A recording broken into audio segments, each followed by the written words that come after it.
امید ہے آپ سب خیریت سے ہوں گے۔ اگر آپ نے ابھی تک ہمارا چینل سبسکرائب نہیں کیا تو اسے ابھی سبسکرائب کر لیں اور بیل آئیکن کو دبانا بالکل بھی مت بھولیں۔ شکریہ۔ نمبر 9، ہم سفر۔ خیرت احسن کا تعلق حیدرآباد میں ایک نچلے متوسط طبقے سے ہے اور وہ اپنی بیوہ ماں میمونہ کے ساتھ ایک چھوٹے سے اپارٹمنٹ میں رہتی ہے۔ جیسا کہ یہ سیریز شروع ہوتی ہے، اس نے حال ہی میں اپنی بیچلر آف سائنس کی ڈگری مکمل کی ہے اور وہ ریاضی میں بہت مضبوط ہے کیونکہ اس کے والد ریاضی کے استاد تھے۔ میمونہ کا بھائی بصیرت حسین ایک خود ساختہ کروڑ پتی ہے جو کراچی میں رہتا ہے۔ اس کی شادی فریدہ سے ہوئی ہے، ایک سماجی کارکن جو انسانی حقوق کی ایک NGO چلاتی ہے۔ ان کا ایک بیٹا ہے اشر، جس نے ییل یونیورسٹی سے MBA کیا ہے اور اپنے والد کے ساتھ خاندان کی اعلیٰ طاقت والی فرم چلاتا ہے۔ میمونہ کو کینسر کی تشخیص کے بعد بصیرت اسے اور خیرت کو علاج کے لیے کراچی میں اپنے بڑے گھر لے آتا ہے۔ جب اسے معلوم ہوا کہ اس کا کوئی علاج نہیں ہے، میمونہ نے بصیرت سے کہا کہ وہ خیرت کی شادی کا بندوبست کرے۔ میمونہ کی بہتر دیکھ بھال نہ کرنے پر قصوروار محسوس کرتے ہوئے بصیرت یہ وعدہ کر کے معاوضہ دیتا ہے کہ اشر خیرت سے شادی کرے گا۔ اس ڈرامے کو ہم ٹی وی پر نشر کیا گیا۔ نمبر 8، تیرے بن۔ میرب ایک پرجوش اور خوبصورت نوجوان لڑکی ہے جو اعلیٰ تعلیم حاصل کرنا چاہتی ہے۔ اس کی پوری دنیا اس کے والدین کے گرد گھومتی ہے اور وہ ان پر سب سے زیادہ یقین کرتی ہے۔ اس کی مضبوط اور پراعتماد شخصیت اسے اپنے آس پاس کی سماجی ناانصافیوں کے خلاف کھڑا کرتی ہے۔ اس کے برعکس مرتسم کا تعلق ایک طاقتور اور بااثر خاندان سے ہے۔ وہ اپنے خاندان کے اخلاق اور روایات کا احترام اور قدر کرتا ہے اور خاندان کو نیچا دکھانے سے انکار کرتا ہے۔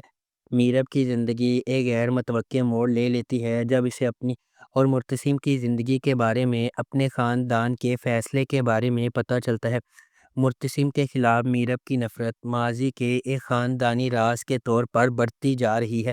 مختلف پس منظر اور ذہنیت سے آتے ہوئے مرتسم کو میرب کے اپنے متکبرانہ رویے کا احساس ہونے لگتا ہے اور وہ اسے اپنے لیے ایک چیلنج سمجھنے لگتا ہے۔ دوسری طرف میرب، جو اپنی زندگی کو اپنی شرائط پر گزارنے کی عادی ہے، مرتسم کی خاندانی روایات اور غیر ضروری سماجی رکاوٹوں کو قبول کرنے سے انکار کر دیتی ہے۔ اس ڈرامے کو جیو انٹرٹینمنٹ پر نشر کیا گیا۔ نمبر 7، کبھی میں کبھی تم۔ کہانی عدیل اور شجینہ کی شادی کی تیاریوں سے شروع ہوتی ہے۔ عدیل ایک ٹاپر، ایک محنتی اور پرجوش آدمی ہے جو یقین رکھتا ہے کہ پیسہ ہی سب کچھ ہے، اس کے خاندان اور محبت سے زیادہ، جبکہ شرجینہ ایک آزاد اور مضبوط عورت کسی ایسے شخص کے ساتھ سادہ زندگی چاہتی ہے جس سے وہ محبت اور بھروسہ کر سکے۔ معاملات اس وقت بدل جاتے ہیں جب عدیل کی باس رباب عدیل کی شادی کے بارے میں سن کر اس سے اپنی محبت کا اعتراف کرتی ہے۔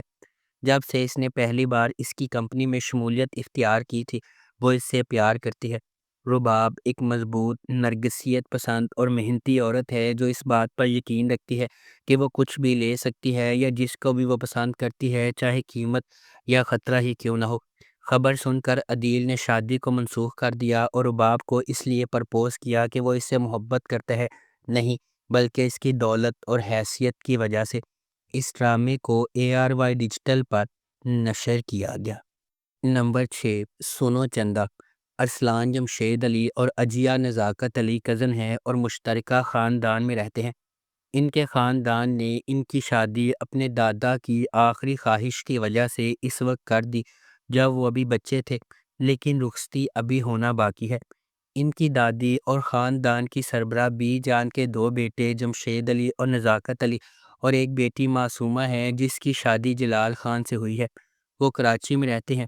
جمشید علی کی شادی شاہانہ سے ہوئی اور نزاکت علی کی شادی نعیمہ سے ہوئی۔ جیا کا ایک چھوٹا بھائی دانیال نزاکت علی ہے جو ایک خواہش مند نیوز رپورٹر ہے۔ جیا کا خواب ہے کہ وہ BBA کے بعد اعلیٰ تعلیم کے لیے لندن اسکول آف اکنامکس میں داخلہ لے۔ ارسل اور جیا بچپن کے ساتھی ہیں جو ایک دوسرے سے مذاق کرتے ہیں۔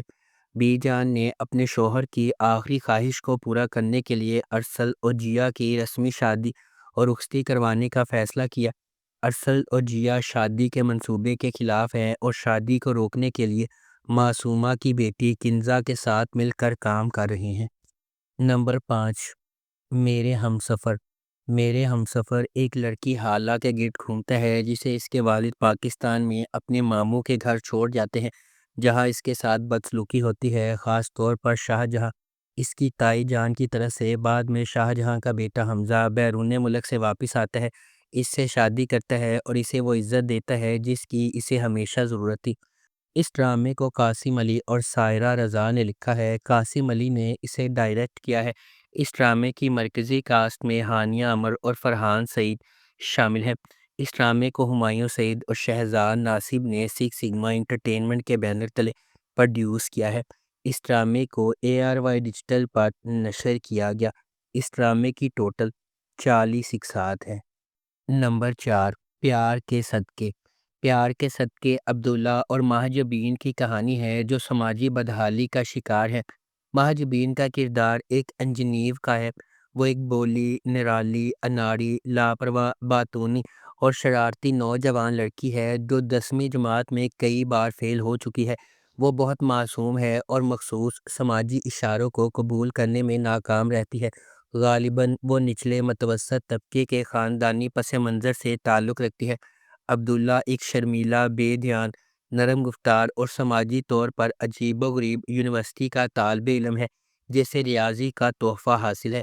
وہ ایک امیر پرورش سے آیا ہے اور اس کے سوتیلے والد سرور نے اس کے ساتھ نفسیاتی زیادتی کی ہے۔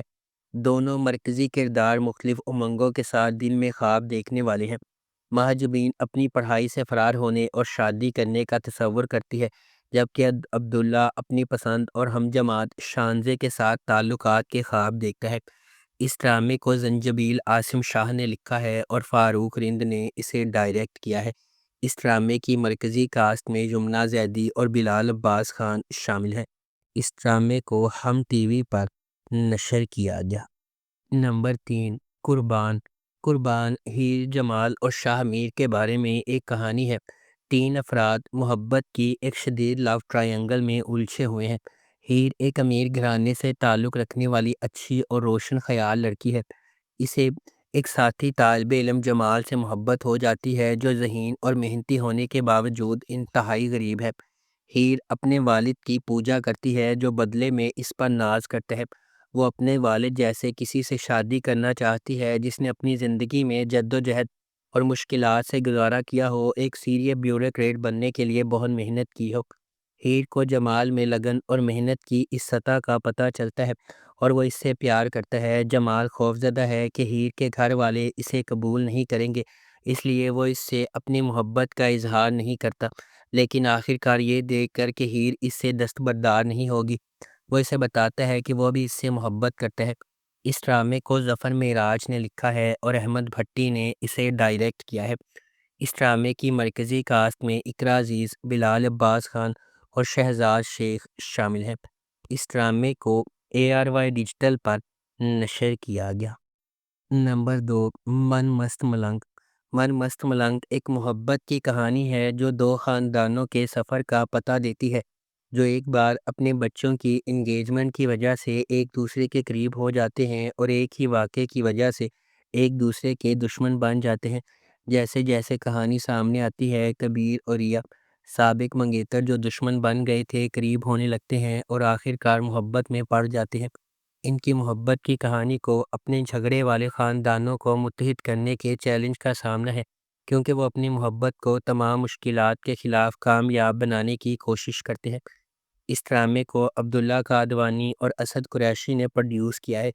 علی فیضان نے اسے ڈائریکٹ کیا ہے اور نورہ مخدوم نے اس ڈرامے کو پروڈیوس کیا ہے۔ اس ڈرامے کو جیو انٹرٹینمنٹ پر نشر کیا گیا۔ نمبر 1، مجھے پیار ہوا تھا۔ مجھے پیار ہوا تھا ماہر، سعد اور اریب کے درمیان لو ٹرائنگل کی کہانی ہے۔ سعد ہمیشہ سے اپنی کزن ماہر سے محبت کرتا رہا ہے، لیکن جب وہ اس کا اعتراف کرنے میں ناکام رہتا ہے تو زندگی ایک مختلف موڑ لیتی ہے اور اریب فریم میں داخل ہوتا ہے۔ تھوڑی سی غلط فہمی کی وجہ سے معاملات ٹوٹنے لگتے ہیں اور محبت کرنے والوں کے درمیان اعتماد ٹوٹ جاتا ہے۔ اپنے والدین کی اکلوتی اولاد ہونے کے ناطے ہانیہ عمر بطور ماہر اپنے خاندان کی تمام محبتیں جمع کرتی ہے۔ وہ سادہ، معصوم اور شائستہ ہے۔ وہ پیسے اور مادی چیزوں پر محبت اور احترام کو ترجیح دیتی ہے۔ زاویہ نعمان بحیثیت اریب کا تعلق ایک اعلیٰ طبقے کے گھرانے سے ہے۔ اپنے والدین کا اکلوتا بیٹا ہونے کے ناطے اسے فخر ہے۔ وہ اپنی قدر جانتا ہے اور شاندار ہے۔ اس کی انفرادیت اس سے مطالبہ کرتی ہے کہ وہ سب سے بہترین کا انتخاب کرے۔ وہاج علی بطور سعد ماہر کا کزن ہے۔ بڑے ہوتے ہی اس کے ساتھ اس کی دوستی محبت میں بدل جاتی ہے۔ وہ ماہر سے محبت کرتا ہے اور اس کے لیے اپنی عزت نفس قربان کرنے کو بھی تیار ہے، لیکن بدقسمتی ہے یہ احساس باہمی نہیں ہے۔ اس ڈرامے کو ARY ڈیجیٹل پر نشر کیا گیا۔ اگر آپ کو ہماری یہ ویڈیو پسند آئی ہے تو اسے لائک کریں، شیئر کریں اور ہمارے چینل کو سبسکرائب کرنا بالکل بھی مت بھولیں۔ آپ کا بہت بہت شکریہ۔